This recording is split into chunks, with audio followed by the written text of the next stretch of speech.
persistirá en ti. Al llegar la nueva era, la luz se hará también aquí. Ve preparando tu mente para un largo viaje que hará de ti un hombre de poder. No te asustes, no despiertes, relájate y sé feliz, porque no estás solo en el universo, hay más hijos de la energía a bordo de un sueño espacial. Hey, yeah. Oh,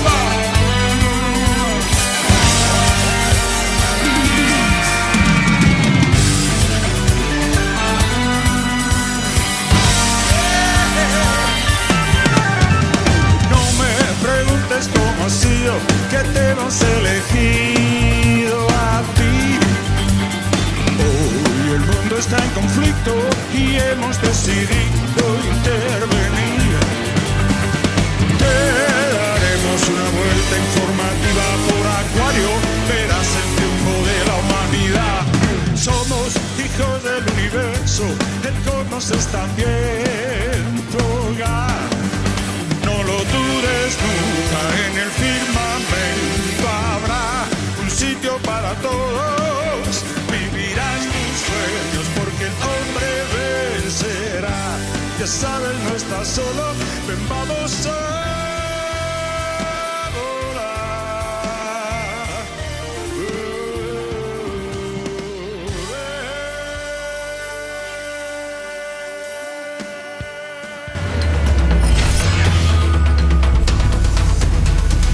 que son fácilmente reconocibles, son empresarios, pueden ser más o menos lícitas, pero lo hacen, sí, está más o menos explicado. El problema es que eso es una industria. O sea, el nacionalismo catalán es una industria desde hace muchísimo tiempo. Primero solamente buscaba tener un cierto poder con respecto al Estado. Jordi Pujol y todo lo que se suponía. Luego empezó a complicarse la cosa a medida que entraban más mediocres en el sistema. Es decir, la mediocridad de la política catalana, que no es muy difícil de identificar dónde está, es lo que está provocando que alguien mande sobre esos políticos. Y esa industria, al final, es la que genera que esa propia necesidad de gastar, de invertir desde el punto de vista nacionalista, es un modo de vida de muchísima gente. El proceso está desactivado técnicamente. O sea, si miramos las últimas encuestas, incluso oficiales de la Generalitat, nos dice que los independentistas son menos, cada vez son menos, están sobre el 40% aproximadamente. El tema es que los catalanes no se han vuelto locos. O sea, los catalanes no es que entraron a una locura y todos se quieren ir de España y la mayoría... No, primero porque en términos netos no son mayoría, lo son cuando obviamos los que no votan, por ejemplo, o cuando se utiliza la regla parlamentaria en lugar de la regla bruta. Es decir, la mayoría de catalanes no son independentistas, pero los que lo son tampoco están locos. Simplemente tienen una percepción de que se llama independentismo pragmático, que es el que defendía Puigdemont inicialmente, no tanto ese filosófico y cultural que hace ahora, que es el que decía que independientes seríamos más ricos, independientes no tendríamos que darle tanto a España. Y ahí es donde vienen los fallos, porque dices, un momento, si eso fuese así, ¿por qué ahora Cataluña no es la comunidad autónoma que más empresas crea? Ahora es Andalucía, ¿eh?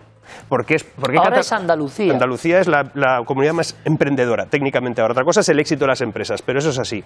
La comunidad autónoma que recibe mucha más inversión, que triplica la inversión que recibe, por ejemplo, Cataluña, es Madrid. Madrid aporta mucho más al fondo común. Es decir, todo eso los catalanes también lo ven. Y muchos de aquellos que eran independentistas pragmáticos porque pensaban que Cataluña sería mejor independiente, empiezan a pensar, no lo sé si independientes seremos mejores. Lo único que sé es que ahora yo estoy peor. Eso pasa ahora. Y eso pasa ahora. Que son muy ineficientes gobernando, lo sabemos.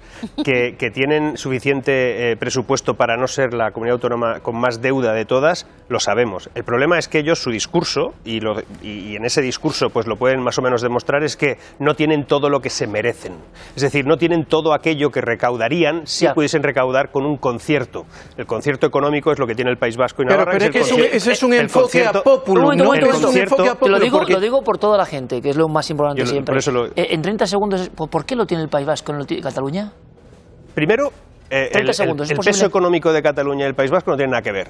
Es decir, el porcentaje sobre el PIB de toda España, que supone Cataluña y supone el País Vasco, son muy distintos. El País Vasco es mucho más pequeño, aunque es muy, muy rico y consigue producir muy bien por su industria, y Navarra aún menos, ¿no? Es decir, su dependencia sobre ese PIB de España es muy mínima. El por qué se decidió así, bueno... ¿Es para otro programa? Es para otro programa porque básicamente tiene que ver con que había pistolas sobre la mesa en algún momento, o porque pasaron cosas... Evidentemente, la presión que había en el País Vasco es un temazo, y la historia, chicos, es un temazo, y la historia era distinta. Es un temazo para saber de dónde venimos, ¿no? Las raíces, ¿no? Pero perdonadme, el concierto vasco aplicado a Cataluña no tiene sentido. Es muy complicado de aplicar, porque estamos hablando de un porcentaje que se dejaría de ingresar en las arcas del Estado muy importante. Aragonés ha hecho, digamos, para entendernos todos, bueno, que me traten igual que a estos, más o menos, ¿o no? Ha dicho eso, utiliza esa trampa, sabe que esa trampa lo que haría sería complicarle la vida tremendamente a España, y además hace una cosa, y es que falsea un análisis. Cuando hablamos de las comunidades autónomas y de impuestos, no podemos hablar del bruto de la comunidad autónoma, eso sería sobre el PIB, un porcentaje determinado. Cataluña en ese caso tendría un 26, pero es que como población es tan importante que es con la que se tiene que dividir, y entonces hablaríamos de PIB per cápita. Ya. Y si hablamos de PIB per cápita, son las personas las que pagan impuestos, no las comunidades. ¿Y entonces esto va a ocurrir o no? ¿Tiene alguna posibilidad? Primero tiene que saltarse la Constitución.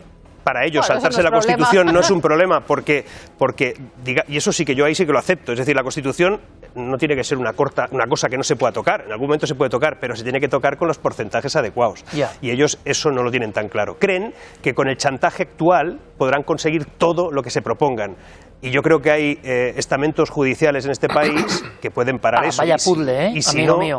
Y si no lo pueden parar ya desde el punto de vista constitucional, que las inversiones no vengan o se vayan o las alcance otra zona de Europa, por ejemplo, tiene que ver con la inestabilidad. Es decir, identificar algo inestable hace que las inversiones digan yo aquí no me voy a poner. Ya. Por ejemplo, lo vamos esta gente quiere invertir aquí. Espérate, lo vamos a notar ahora en España esto.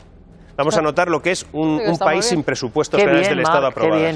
Lo vamos a notar porque, para empezar, cualquier empresa, fondo de inversión que decida invertir en un país que no tiene la posibilidad de modificar su plan presupuestario en caso de que venga alguna cosa rara, en caso de que nos aparezca algo que no tenías previsto, un cisne negro o lo que sea, pues nosotros no podremos arreglar nada. Y el adelanto de las elecciones, con la excusa del Hard Rock Café, es simplemente porque Per Aragonés, que será Per Aragonés, pero no es tonto, resulta que piensa, tengo un plazo determinado porque lo de la amnistía, más aquello que no la van a aprobar, la tengo así o la tengo así, cuanto antes me funda esto mejor, porque a ver si me va a venir el otro, va a poder estar aquí. Fíjate. Y se convierte en... Es una competencia interna, por tanto. Obviamente. Y el adelanto electoral, por lo del Hard Rock Café, es que es para ser inútil. O sea, es decir, perdona, en eso estoy contigo. Efectivamente, han pasado 10 años. Es reírse 10 años de los catalanes. De un proyecto multimillonario. Es reírse de los catalanes y se han olvidado de que los catalanes, todos, no son tontos. Y los catalanes han dicho, bueno, perdón, yo me fui el viernes a no sé dónde y he vuelto y hay elecciones convocadas. O sea, hay gente que se fue a la cama y se levantó por la mañana con elecciones convocadas. Los periodistas también, como los periodistas lo que no tienen que tener son como arranques de euforia y los medios nuevos, ¿no? Tú puedes tener tus ideas, pero contar, la máxima del periodismo es contar la realidad, ¿no? Yo creo que ya parece Basandé. Utopía de... Bueno, debería ser así. Parece que hay periodistas que están pagados por los gobiernos, leches. Claro, para que digan, para que digan sus temas. Y por las oposiciones. Es que el problema es que esto de los nuevos... Y por las oposiciones y por las empresas. Claro, por esto de los nuevos medios... Pero es que además no nos debe sorprender que Óscar Puente... O sea, es que este señor ha amenazado directamente a Rizo Mejide, que además tú enviaste un tuit solidarizándote con Rizo, porque lo que no puede hacer, o sea, en el momento que un político ofende, critica, y ya no solamente critica, sino que amenazas a la libertad de prensa, es decir, un derecho fundamental constitucional, una vez más, de opinión. La pregunta sería, ¿los periodistas somos intocables? También es otra cuestión, ¿no? Somos ciudadanos como los demás, ¿no? Se pueden meter con nosotros. Sois el cuarto poder. Bueno, todos son medios y cada medio funciona como funciona, pero la irrupción de nuevos medios que han tenido que ver fundamentalmente con grupos de presión que querían su medio, a veces eran empresas, a veces eran partidos políticos. Totalmente. O sea, todo eso ha ido generando un cultivo de guerra entre medios, ¿no? Pero yo me pregunto, después de ver a ese circo, ¿no?, que vemos por las mañanas, es un circo absolutamente, es política de plató, ¿no?, pero plató espectáculo, ¿no?, del malo, ¿no?, el de supervivientes y esas cosas. O sea, eso es lo que hacen. No digas eso, que es un buen programa, que está en la cadena nuestra. Me refiero a que se pelean mucho, ¿no? Sí, vale. No, y que se rebozan en el siempre barro. me pasa, siempre meto la pata. No te preocupes. Pero bueno, yo digo lo que pienso y ya está. Y la cuestión es que cuando hemos pasado, ¿no?, de todo eso, o O sea, durante mucho tiempo estuvimos hablando en este país de olimpiadas, de expos, de progreso, de entrar en Europa. Pero no había movidas. Y de repente hemos pasado a esto. ¿En qué momento este país dejó de hablar de todo eso? Os voy a invitar a todos. Cuando se han ido todos a otros países. Os voy a invitar Hemos a dejado de todos. hablar de futuro.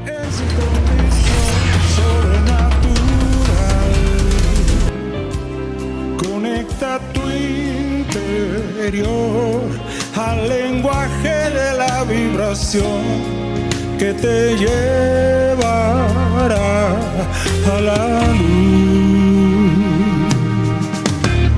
Porque esta vida tendrá sentido si es que logras ver tu universo espiritual. Te tienes que entregar a los aliados de la vibración que viven en tu alma, dándote energía, dándote la gracia, dándote armonía, solideo, gloria, Sirraja Ramón, Salam Aleikum, solideo, gloria, y así esa cita con la evolución se llama amor.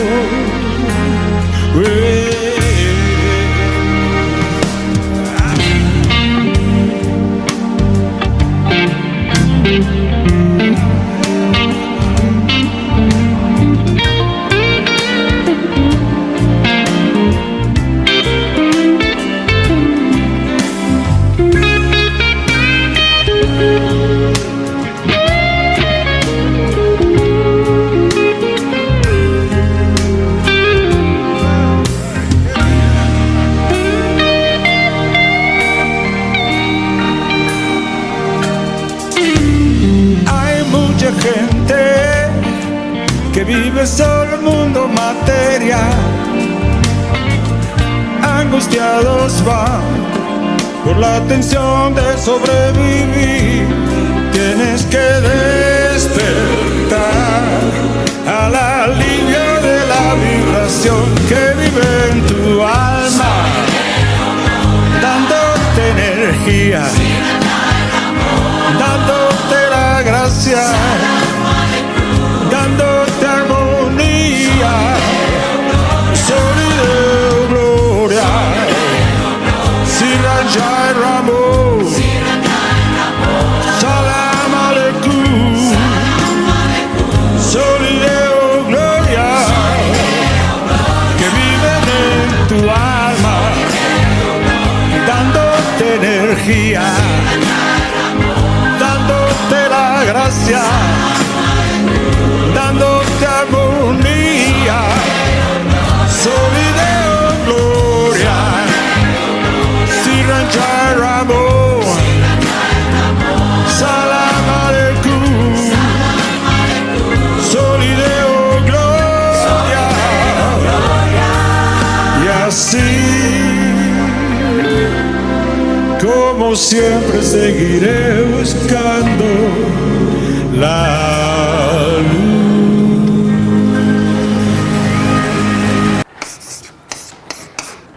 Hoy vamos a hablar sobre la estabilidad de precios. La estabilidad de precios, según el Consejo de Gobierno del Banco Central Europeo, consiste en un incremento interanual del índice armonizado de precios de consumo para el conjunto de la zona del euro inferior al 2%. Por favor, ¿podría explicárnoslo con palabras más sencillas? Bien. Imaginemos una cesta de la compra llena de diversos productos, como pan, tomates, leche o bien zapatos u ordenadores. El precio de esta cesta de bienes se controla periódicamente y se calcula cuánto ha aumentado o, en muy contadas ocasiones, disminuido respecto al año pasado. Mirad, si el aumento es inferior al 2%, se considera que hay estabilidad de precios. ¿Se entiende mejor así? Bueno, empecemos por el principio. ¿Por qué existe el dinero? Si el dinero no existiese, ¿cómo pagaría el panadero por un corte de pelo? Tendría que recurrir al trueque y ofrecerle pan. Pero, ¿qué sucedería si el peluquero no quisiera pan? ¿Cómo cobraría por su trabajo? Todo sería muy complicado. Por eso se inventó el dinero, para facilitar los intercambios. Pero recordemos que el dinero no siempre ha mantenido su valor. Ha habido periodos en los que los precios se disparaban. ¡Ah! ¿Pero qué pasa? ¿Dónde estamos? No lo sé, pero tengo mucha hambre. Mira qué pasteles. Vamos a ver, ¿qué podemos comprar con 4 monedas? ¿Qué queréis? 2, por favor. No tenéis bastante dinero. Ha subido el precio de los pasteles. ¿Pero por qué? Porque la gente puede comprar más cosas de las que hay para vender y por eso la demanda de mis pasteles se ha incrementado. Además, el precio de la harina ha subido y tengo que pagarle al molinero. Y la leña para el horno también cuesta más. Ahora me sale más caro hacer los pasteles. No os preocupéis, solo necesitáis un poquito más de dinero. ¡Estupendo! Muchas gracias. Es que no me lo puedo creer. No para de subir los precios. Nunca conseguiremos comprar nada aquí. Entonces os convendría tener más dinero. Espera, yo te conozco. Tú eres la inflación. ¡Felicidades! Has acertado. Y como premio por ser tan lista, le daré unas moneditas a todo el mundo. ¡No! ¡Estate quieto! ¡Wow! ¡Esto es genial! ¡No! ¿Pero qué estás diciendo? Si hay demasiado dinero para el mismo número de productos, los precios se disparan y el dinero pierde su valor. Mirad lo que me pide por esto. Está más caro que hace un mes. Antes podía permitírmelo, pero ahora no. Los precios suben sin parar, pero mi pensión no. Y mis ahorros valen cada día menos. Siempre son los más pobres los que sufren en tiempos como estos. ¿Os acordáis de Sara? Hace poco descubrió cómo el Banco Central Europeo y el Eurosistema ayudan a mantener la estabilidad de precios en la zona del euro. Pero Sara está preocupada. Aunque sabe que el BCE trabaja para mantener el valor de su dinero, ¿cómo puede saber si el sector bancario goza de buena salud y sus ahorros están seguros? La crisis financiera mundial ha mostrado que los problemas del sector bancario de un país pueden propagarse a otros países. La zona del euro se vio especialmente afectada, ya que cada país aplicaba criterios distintos para evaluar sus bancos. Para asegurar que las mismas reglas se apliquen a todos los bancos y vigilar permanentemente su estado de salud, los países de la Unión Europea han creado un órgano de supervisión supranacional. Se trata del Mecanismo Único de Supervisión en Frankfurt, Alemania, que bajo la dirección del Banco Central Europeo colabora con los supervisores nacionales de los países que usan el euro. Los países no pertenecientes a la zona del euro también pueden participar si lo desean. El Mecanismo Único de Supervisión, como elemento clave de la unión bancaria, tiene por objetivo reforzar la estabilidad financiera de la zona del euro y ayudar a la recuperación de nuestra economía. El Banco Central Europeo se encarga de la supervisión diaria directa de los bancos más importantes, mientras que los supervisores nacionales continúan vigilando los demás bancos. ¿Pero qué hace el Mecanismo Único de Supervisión exactamente?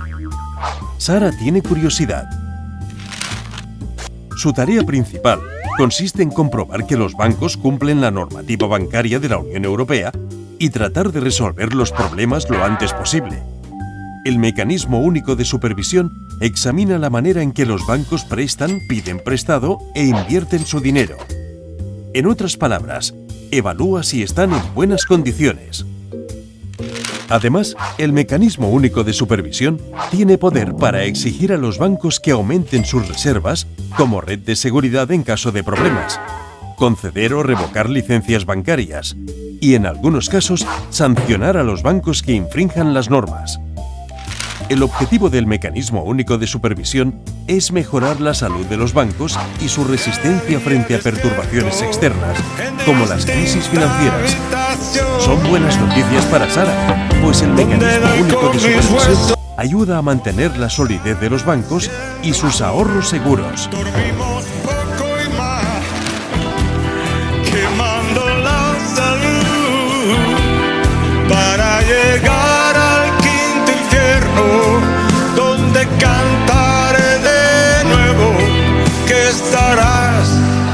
siendo tú.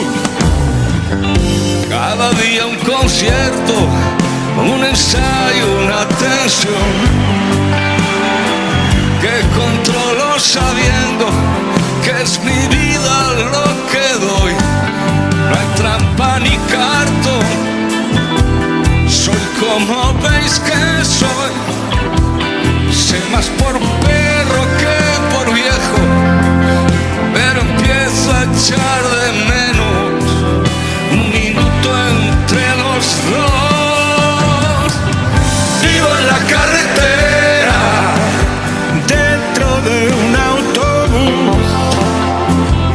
vivo en la carretera, aparcado en un bus. Vivo en la carretera, Siempre miro hacia el sur. vivo en la carretera, el blues del autobús. Si pudiéramos parar un minuto más, necesito telefonear. Si pudiéramos dormir unas horas más antes de empezar a tocar. Siento que el equipo aquel nunca suena igual. ¿Qué misterio habrá? Si podemos conectar, lo demás se puede olvidar.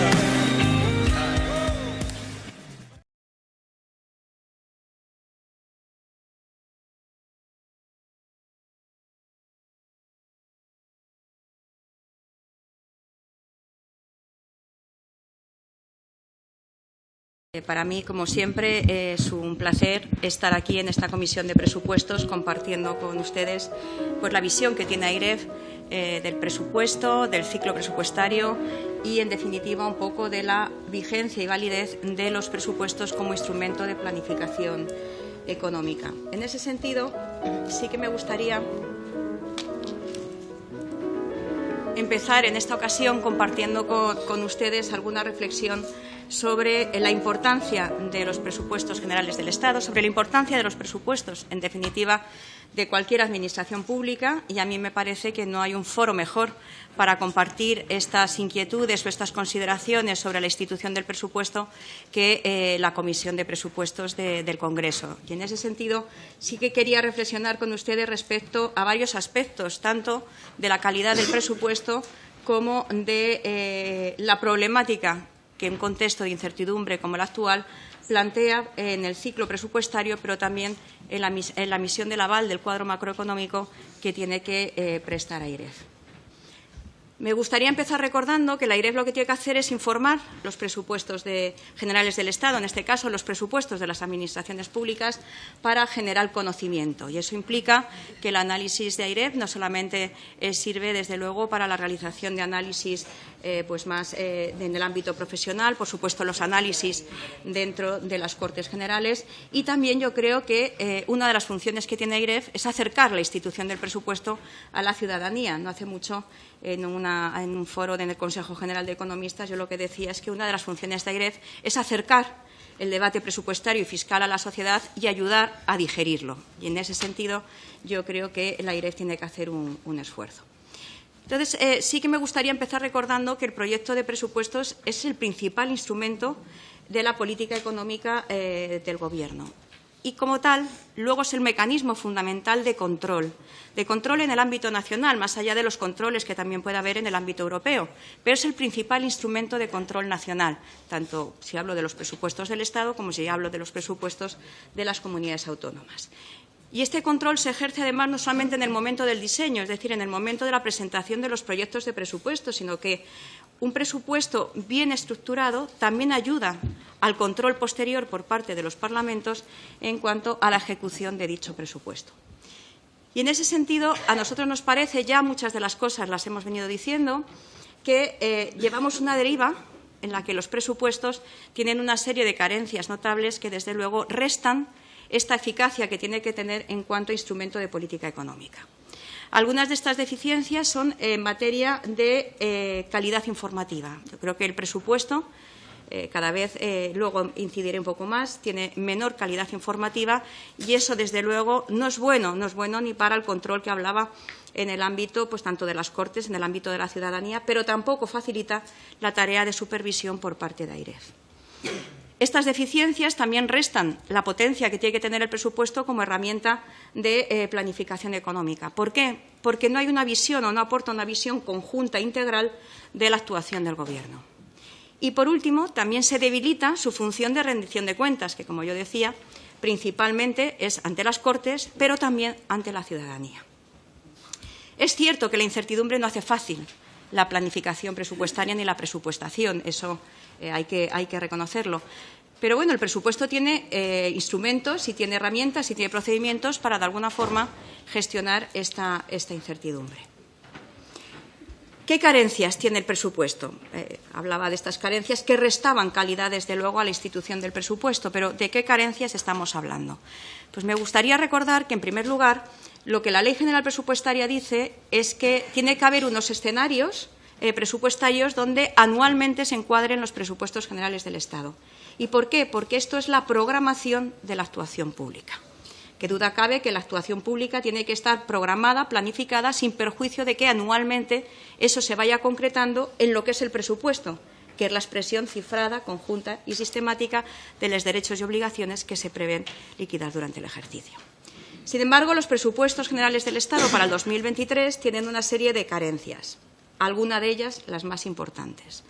Primero, parten unas previsiones de cierre de ingresos del ejercicio 2022 que no son realistas. En este sentido, es verdad que nosotros desde AIREF valoramos siempre la prudencia en las estimaciones presupuestarias, pero yo entiendo que la prudencia en este caso se basaría más bien en la evolución prevista para los ingresos en el 2023, en la medida en que hay incertidumbre sobre la evolución de las variables macroeconómicas que sustentan esas previsiones de ingresos para el 23. Pero en lo que se refiere al 2022, yo creo que aquí no es prudencia, aquí lo que tiene que haber es un ejercicio de realismo, porque el presupuesto tiene que basarse en las previsiones más realistas de cierre y que luego apuntaré cuando llegue al apartado de ingresos qué supuestos tendrían que cumplirse para que se dieran los datos de cierre del ejercicio 2022 contenidos en los presupuestos generales del Estado. Pero además no incorpora medidas que no son medidas aisladas, es un paquete de medidas que desde luego tiene un importe suficiente como para desvirtuar la calidad del presupuesto. Un paquete de medidas que no sabemos si se van a prorrogar esas, si van a ser otras, pero que desde luego parece que sí que es razonable pensar que de alguna forma se adoptarán a lo largo del 2023. ¿Qué nos hace pensar que sí que se van a adoptar medidas, ya sean las mismas u otras, durante el 2023? Pues que el propio escenario macroeconómico que presenta el Gobierno para 2023 no prevé que vayan a cambiar las circunstancias económicas que generaron la adopción de medidas en el año 2021 y en el año 2022. Luego ilustraré con algún gráfico los datos que hay respecto a la inflación, tanto en materia de energía como de inflación subyacente. Pero es que, es más, a la semana de presentar el proyecto de presupuestos generales del Estado ya se anunciaron medidas que no habían sido incluidas. Y ya el elemento final que nos lleva a concluir que, desde luego, va a haber medidas, es que se presenta el plan presupuestario con dos escenarios, un escenario sin medidas y otro que ya incorpora medidas. Esto es lo sustantivo, lo fundamental del presupuesto de este año. Luego, además, señalamos las deficiencias que ya venimos diciendo desde hace años, de que no incorpora información relevante en términos de contabilidad nacional, ni en términos de ajuste, ni en términos de ejecución del Plan de Recuperación, Transformación y Resiliencia en términos de contabilidad nacional. Sí que hay en rúbricas de contabilidad nacional una previsión de ejecución, pero no se confundan, no son datos de contabilidad nacional, sino datos presupuestarios pasados a terminología de contabilidad nacional. Por poner un ejemplo, estos ajustes de contabilidad nacional, que no es de ahora, llevan ya años que no se publican, según nuestras estimaciones, porque por diferencia se pueden sacar, ascenderían a un importe de algo más de un punto porcentual de PIB. Luego persisten deficiencias en el proceso de emisión del aval, deficiencias que ya hemos venido manifestando y que básicamente se centran en que no hay un MOU que regule el contenido de la información que se nos tiene que remitir, ni tampoco los plazos de remisión. Y, por último, nos enmarca una estrategia de medio plazo, que ya no solamente es esta estrategia de medio plazo que venimos reivindicando desde hace tiempo, sino los propios escenarios plurianuales que contempla la Ley General Presupuestaria, que tienen que enmarcar los presupuestos del Estado de carácter anual. Bien, estas debilidades ya las hemos venido señalando en los últimos años. De hecho, cuando hicimos el informe sobre el proyecto de presupuestos de 2022, ya dijimos que no había información del PRTR en contabilidad nacional, ya dijimos que no había información sobre los ajustes de contabilidad nacional, también se produjo la adopción de alguna medida con posterioridad a la presentación del documento presupuestario y, desde luego, también dijimos que faltaba información fiscal cuando se nos pide el aval del cuadro macroeconómico, es decir, nunca se manda información sobre qué medidas están contenidas, medidas fiscales están contenidas o no en el escenario macroeconómico. Por ello, recomendamos, en el ámbito de este informe, determinados aspectos, determinadas recomendaciones para mejorar esta calidad informativa respecto a la inclusión de las medidas, respecto a los ajustes de contabilidad nacional, y reiteramos la necesidad de firmar un MOU para regular el proceso de emisión del aval y también para incorporar información fiscal en la información que se nos remite respecto al cuadro macroeconómico. ¿Qué hemos dicho ahora cuando hemos prestado el aval al cuadro macroeconómico del 2023? Pues aquí realmente es que se nos ha planteado un debate profundo en el seno mismo de la AIREF. ¿Y por qué digo esto? Porque, claro, las leyes normalmente se redactan para periodos normales, podríamos decir. Y, claro, dejan de ser completamente consistentes en periodos como el que estamos viviendo. ¿Qué ocurre? Que cuando se dice que AIREF tiene que prestar el aval en los documentos presupuestarios, tanto en el del Estado como en el de las comunidades autónomas, cualquier documento presupuestario tiene que llevar el aval de la AIREF, se pensaba que no habría grandes diferencias entre el mes de julio, cuando el Gobierno presenta su cuadro macroeconómico para los próximos años, y el mes de septiembre, cuando se presentan los presupuestos generales del Estado. Y así había sido hasta ahora. Por lo tanto, la ley no contempla ningún pronunciamiento de AIREF en el mes de julio, que es me van a permitir, a mi juicio, es el momento clave. ¿Por qué? Porque con arreglo a ese cuadro macroeconómico se elaboran los presupuestos no solo del Estado, sino de las administraciones territoriales. Ese punto de partida del mes de julio determina aspectos tan relevantes como los objetivos, tasas de referencia en este momento, determina el límite de gasto no financiero y determina los recursos del sistema de financiación de las administraciones territoriales, es decir, las entregas a cuenta. Por lo tanto, parece que en un contexto como este, ese momento es fundamental y, sin embargo, ahí no se consulta a la AIREF ni la AIREF tiene que emitir ningún informe. ¿Qué ocurre? Que del mes de julio al mes de septiembre, 2 meses ahora es mucho tiempo y probablemente las previsiones macroeconómicas ya no son las que eran.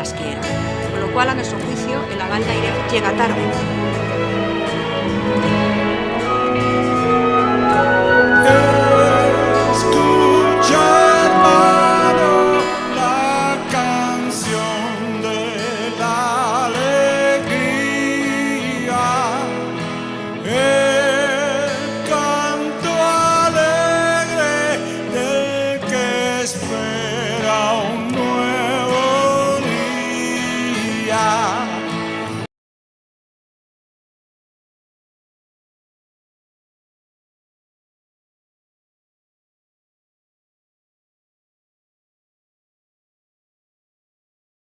Nuestros políticos se atreven con todo, hasta con concursos de cocina.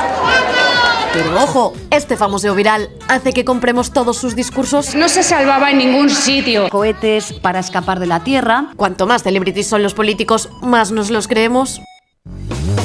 Bueno, pues estas nuevas formas de hacer política han pillado a muchos con el paso cambiado. Vamos a hablarlo con José Antonio Marina, filósofo, bienvenido, antropólogo también. ¿Cómo está usted? Encantado de estar aquí. Pues muchas gracias. Doy la bienvenida también a Ángeles Caballero, a Tania Sánchez.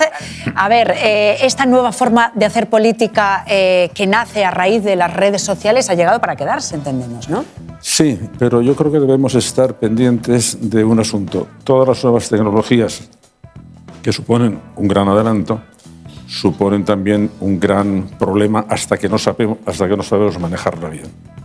Las redes sociales, que cuando aparecieron con los primeros hackers pensamos que iban a ser las grandes democratizadoras, se han convertido en industrias de persuasión.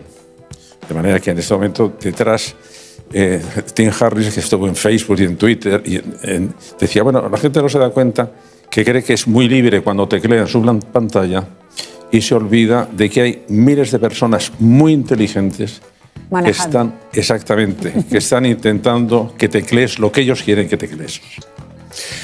Bueno, las nuevas tecnologías tienen un poder de adicción realmente tremendos, pero por cosas que no nos hemos dado cuenta. En el momento en que Facebook introdujo los like, a los que hemos estudiado psicología conductista, es un refuerzo positivo fantástico. De manera que eso lo que está creándote es adicción a ese pequeñísimo premio que es me han dado un like. Cuando se implantó en Facebook, era únicamente para valorar los productos, pero se ha convertido en un modo de valorarme a mí mismo o de que me valoren a mí mismo. Y eso ha producido un efecto que no nos damos cuenta. En el último libro que he publicado, Historia Universal de las Soluciones, lo que llama la atención es cuidado con que en este momento estamos de alguna forma pervirtiendo nuestra relación con la democracia y estamos haciendo que a la gente no le importe ya estar vivir en un país libre. Es decir, el hecho de que gente joven en Europa esté pensando que la democracia, pero cerca del 35% en las últimas encuestas, esté pensando que la democracia no es tan importante, es un problema realmente muy serio, porque es entre la gente joven, claro. Entre la gente joven y educada. Y yo creo que eso sí debemos llamar la atención. Mira, pero ese es un problema que además yo creo que cada palo debe aguantar su vela. Nosotros echamos siempre la culpa a los políticos, como si los políticos fueran malos porque quieren ser políticos. Los políticos que tenemos ahora, yo estoy convencido de que podrían ser muy buenos si estuvieran en una conversación política que fuera ascendente en vez de descendente, ¿no? En que lo que tuviéramos que hacer es que se nos ocurrieran cosas cada vez mejores. Y por eso lo que yo estoy proponiendo, y a partir de mi página web, como es gratuita, invito a todo el mundo que vaya, necesitamos, Juan, hacer una academia del talento político. Necesitamos desarrollar el talento político, pero cuidado, que es el talento político del ciudadano y el talento político del gobernante, los dos al mismo tiempo, porque una pata sola no funciona. No, yo creo, Nuria, que viene antes. Todo político, desde que se implantan los sistemas democráticos que se basen en la opinión pública, todos los políticos están a la conquista de la opinión pública. Entonces, el modo de lanzar los mensajes ha ido cambiando según la tecnología de difundir mensajes. Roosevelt utilizó la radio en las charlas en la chimenea. A partir de Kennedy era la televisión, había que cuidar la imagen. Claro. Vamos, el gran lanzador político en Francia, que era Jacques Seguela, es el que se le ocurrió que a Mitterrand tenían que afinar un poco los colmillos porque los tenía demasiado prominentes y entonces podía dar mal en la imagen. Cuando vienen las redes, Obama es el primero que utiliza las redes para lanzar su gran mensaje político. Y el genio de Twitter es Trump. Trump ha sido un genio en utilizar el Twitter. Mira, ahí además tenemos estudios realmente serios. Cuando se han analizado los mensajes políticos, sobre todo los mensajes en campaña, desde hace 80, 90 años, es decir, que se han analizado cientos de miles de mensajes, se ha visto que la capacidad de comprensión que exigían esos mensajes ha ido disminuyendo. Claro. De manera que en este momento, en la campaña de Trump contra Clinton, pues se decía que los mensajes de Clinton necesitaban una edad mental de 13 años, pero esto no era una putada, esto es que se había medido, mientras que los de Trump bastaba con un nivel de comprensión de 11 años. Y eso es una tendencia general en todos los países, de manera que estamos infantilizando los mensajes políticos y en el momento que tienes que dar un argumento ya no te entienden. ¿Qué es lo que hacen los políticos? No te voy a dar argumentos, claro. Te voy a dar consignas. Exacto.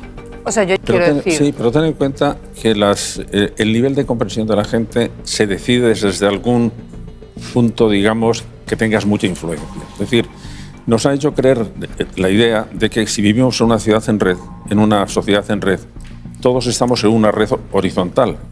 No, cuando conoces la teoría de las redes tienen distintas jerarquías y quien ocupa determinados puntos determinan lo que va a circular por las redes. Sí, pero fíjate, a mí me interesa mucho porque, como en este libro lo que me interesaba es saber exactamente cómo funciona el poder. Y llegar a la microfísica del poder, decir, pero exactamente cómo funciona. ¿Quién manda en un momento determinado? Pues es más difícil de lo que parece. Por ejemplo, el poder político es mucho más potente que el poder económico, pero es menos duradero.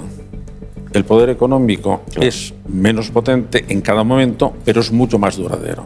Entonces, la relación del poder político con el poder económico es de doble fila, es de doble dirección. En este momento yo mando mucho, pero dentro de poco vas a mandar tú más que yo. Voy a ver si me coloco. Y entonces aparece una especie de dialéctica perversa, las puertas correderas, que es voy a prepararme el futuro. Que antes me ha dicho una cosa muy importante porque es verdadera. La gente no quiere ser informada. Claro que no. Que no, eso es mentira. La gente quiere que le den la razón. Exactamente. Y entonces, ¿qué ocurre? Voy a buscar el canal de información que me dé la razón. Claro. Entonces, ¿qué pasa? Que desde el canal de información piensan, bueno, si me eligen porque les doy la razón, para fidelizar más, tengo que darle la razón todavía mucho más. Sí, absolutamente. Pero es que has estado con el punto clave, que el punto clave es que la ciudadanía debe tener suficiente juicio crítico para poder filtrar sus mensajes. Pero es que el problema está que en este momento, en todo el mundo, y cuando digo todo el mundo, digo, por ejemplo, también en las universidades de élite, concretamente en las de Estados Unidos, hay una especie de claudicación del sentido crítico absolutamente suicida. Claro. Es decir, en Estados Unidos está en este momento con una gran poder de difusión lo que llaman allí el pensamiento woke. Está pasando a las universidades francesas y que llegará a las universidades españolas, que es, no me interesa, no hay posibilidad de ser objetivo en las cosas, no hay posibilidad de conocer la verdad de las cosas, porque verdad es lo que el poder dice que es verdad. Claro. Y esto que parece que es un reconocimiento, así decir, bueno, pues estamos ahora sí que hemos descubierto la verdad, pues no, al contrario, lo que nos hace a todos es siervos del poder. Pues mira, no es rentable, pero yo creo que es algo más, Nuria. Mira, yo hace tiempo que estoy trabajando, a ver si acabo, en una vacuna contra la estupidez. Te lo digo de verdad. Porque es que las sociedades en todo el mundo, y la española muy especialmente, sufren algo que podríamos llamar el síndrome de inmunodeficiencia social. Cuando un organismo tiene inmunodeficiencia, entonces no reconoce los agentes patógenos y si los reconoce no es capaz de producir anticuerpos contra ellos. A las sociedades le pasa lo mismo. A las sociedades de repente se vuelven que son incapaces de descubrir los agentes patógenos. Bueno, el fanatismo es un agente patógeno, la violencia, la corrupción. ¿Por qué no respondemos a Le agradezco muchísimo, estaríamos hablando.